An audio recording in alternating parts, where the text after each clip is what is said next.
김경은의 신화의 시대, 시대의 신화. 애도하지 못하면 귀환하는 언데드 뱀파이어. 올해로 세월호 참사 10주년이다. 유족과 시민들은 세월호 참사뿐 아니라 재난 참사로 고통받는 이들을 위한 추모 행진을 벌였다. 진상규명과 책임자 처벌이 제대로 이뤄지지 않을 때 같은 패턴의 사고가 반복된다는 사실을 우리는 2년 전 이태원 참사를 지켜보며 되새겨야만 했다. 국민을 지키지 못하는 국가는 갈등의 불씨를 키운다.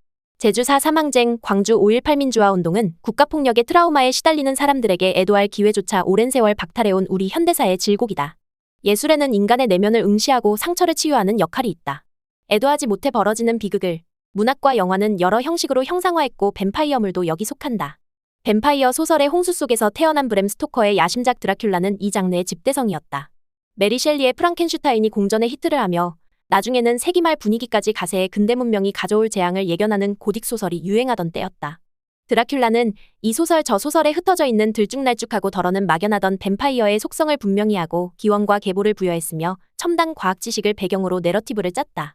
그러나 당대에는 저속하다는 혹평에 시달렸으며 프랑켄슈타인의 명성에 눌려 상업적 성공도 그의 기대에 못 미쳤다.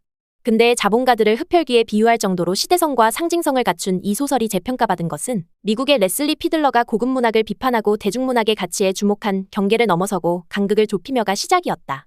한편 애도의 의미가 좀 더 선명히 드러나는 이 장르의 소설로는 앤 라이스의 뱀파이어 연대기 시리즈가 있다.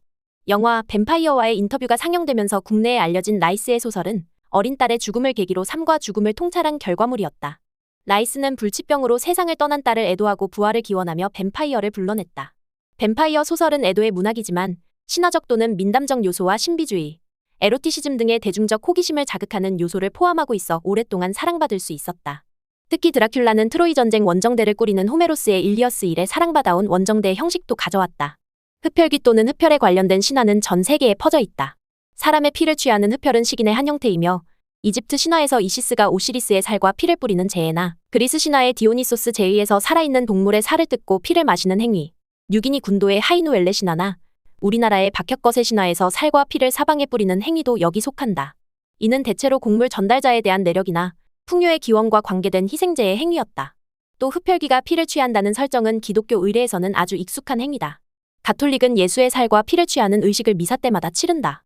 그런 점에서 흡혈의 이미지는 유럽인에게 내면화된 두려움의 산물이자 금기다. 프로이트는 되살아난 시체에 대한 두려움을 억압된 익숙함의 귀환으로 설명한다. 불멸에 대한 욕망, 혹은 죽음에 대한 두려움은 위험한 상황이 닥칠 때마다 죽은 자가 돌아와 아직 죽지 않은 자를 데려간다는 불안감에 빠지게 한다. 따라서 돌아온 뱀파이어는 전혀 새로운 대상이 아닌 익숙하지만 억눌려 있던 두려움이며 원시시대부터 보존되어 온 감정이다. 다시 말해 뱀파이어는 인간의 무의식으로 가라앉은 낯선 익숙함의 귀환이다.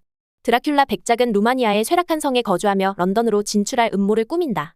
변호사 조너선 하커에게 런던의 주택 매입을 의뢰하고 나중에는 자신을 초대해달라는 편지를 보낸다. 그는 불멸의 존재로 막강한 힘을 지녔으니 런던 행정도는 바로 실행할 만도한데 굳이 예의를 따져 번거로운 절차를 밟은 것이다. 이 화소는 후대의 소설 렛미인에서 초대해야 들어갈 수 있다는 이엘리의 말로 이어져 뱀파이어식 매너를 널리 각인하는 계기가 된다. 드디어 답장을 받고 영국에 진출한 드라큘라는 미나 머레이를 납치할 계획을 세웠고 여기 대항하는 기사단이 꾸려진다. 기사단이 지키는 상황에서 드라큘라는 미나가 거처하는 창문으로 드나들며 그녀의 피를 탐하는데 전혀 방해받지 않았다. 뱀파이어 장르에서 빼놓을 수 없는 것이 지난 성애의 암시이며 루마니아인들은 성에 눈을 뜨게 하는 악귀를 즈브러토룰이라고 불렀다. 즈브러토룰은 창문으로 드나드는 야레자다. 또 악령, 스트리고이는 사람의 피를 빨아 바늘에 찔린 모양의 상처를 남기는데 이는 뱀파이어 장르에서 익숙한 장면이다.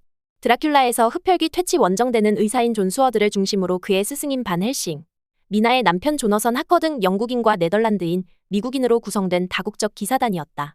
미녀가 납치되자 원정대가 꾸려졌다는 점에서 트로이 전쟁을 연상시킨다.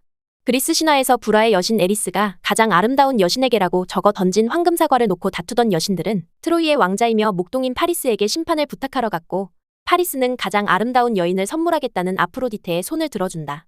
파리스는 아프로디테의 도움을 받아 스파르타의 왕비 헬레나를 납치하지만 그녀가 저항한 기색은 없고 둘 사이에는 오히려 로맨스가 형성된다. 그런가 하면 드라큘라는 자신의 심장을 뚫어 미나에게 마시게 한 자발적 피흡혈자였고 그의 피를 받은 미나와 드라큘라 사이에도 미묘한 기류가 흐른다. 미나는 원정대와 드라큘라 사이에서 이중성을 띠며 점점 강해졌다. 미나의 몸속에서 통합된 뱀파이어의 피가 엄연하다면 미나가 낳은 아들은 온전히 하커 2세이며 인간의 아들일까? 인간과 뱀파이어의 혼혈일까? 같은 의문점을 남겨 흥미롭다. 어찌됐든 반헬싱 교수는 과학자와 법률 전문가 등으로 구성된 원정대의 리더로서 미신과 과학, 이교도의 연금술과 근대의학의 힘을 결합해 문제를 해결해 나가며 악의 근원 뱀파이어를 퇴치한다. 이들 원정대원의 흡혈귀 퇴치는 신흥 자본가들에 의한 구시대 귀족의 몰락을 상징한다. 고전이 된 논평이지만 뱀파이어를 사회현상으로 명징하게 짚고 있다. 그런데 왜 드라큘라 백작은 뱀파이어가 되었을까? 드라큘라 백작의 모델은 1427년 루마니아 북부 트란실바니아에서 태어난 발라키아의 왕자였다. 어릴 적 터키와 헝가리 제국의 볼모였던 그는 왕위에 오르자 많은 전쟁을 벌이고 터키군 포로를 잔인한 방법으로 죽인 것으로 유명하다. 긴 꼬챙이를 항문에 찔러 산채로 매단돼서 꼬챙이라는 뜻의 쨉벳이라는 별명을 얻었고, 아버지가 헝가리의 지그문트 2세에게 받은 자기 드라쿠를 따와 용의 아들을 이름 뒤에 붙이면서 블라드 쨉벳이 드라큘라가 되었다. 그는 밀매로 부를 축적하는 작센 상인들에게 무거운 세금을 매겨 피폐한 민생을 살폈다. 이러한 그의 결단력과 행동이 루마니아인에게는 정의롭고 용감한 왕으로, 유럽에는 잔혹한 흡혈귀의 이미지로 퍼져나간다. 그렇지만 드라큘라 백작이 왜 뱀파이어가 되었는지 이 소설에는 잘 드러나지 않는다. 다만 그의 출신지를 악령이 출몰하는 변방으로 설정하고 악마와 거래한 조상의 후예라는 소문이 돈다고 언급해 오컬트의 영역에 둔다. 그런 드라큘라에게 서사를 부여한 것은 프란시스 코폴라 감독의 1992년 영화 브램 스토커의 드라큘라였다. 스토커가 드라큘라 백작이라는 뱀파이어 캐릭터의 심혈을 기울인 데 비해 영화는 죽은 아내를 애도하지 않은 채 스스로 영면하지도 못하는 백작의 슬픔에 주목하고 미나를 통해 한을 풀어주는 데 집중한 것이다. 그러므로 몇백 년을 거슬러 그의 영혼을 불러낸 미나의 역할은 우리에게는 낯설고도 익숙한 샤머니고 영화는 씻김굿이었다. 이 영화가 흥행에 성공한 비결은 전설이 되어가던 인물의 서사를 부여한 데 있었다고 할 수 있다. 그만큼 애도에는 사람들 마음을 움직이는 강한 힘이 있다. 뒤집어 말하면 충분히 애도받지 못한 죽음은 살아있는 사람들에게 빚으로 남고 갈등의 불씨를 키우게 된다는 뜻이고, 우리 사회는 이에 대한 대가를 치르는 중이다. 부디 세월호 유족들의 추모 행진에 담긴 의미처럼, 참사로 고통받는 이들의 바람처럼 진상 규명이 있고 사회적 애도가 이뤄졌으면 하는 바람이다. 더 칼럼니스트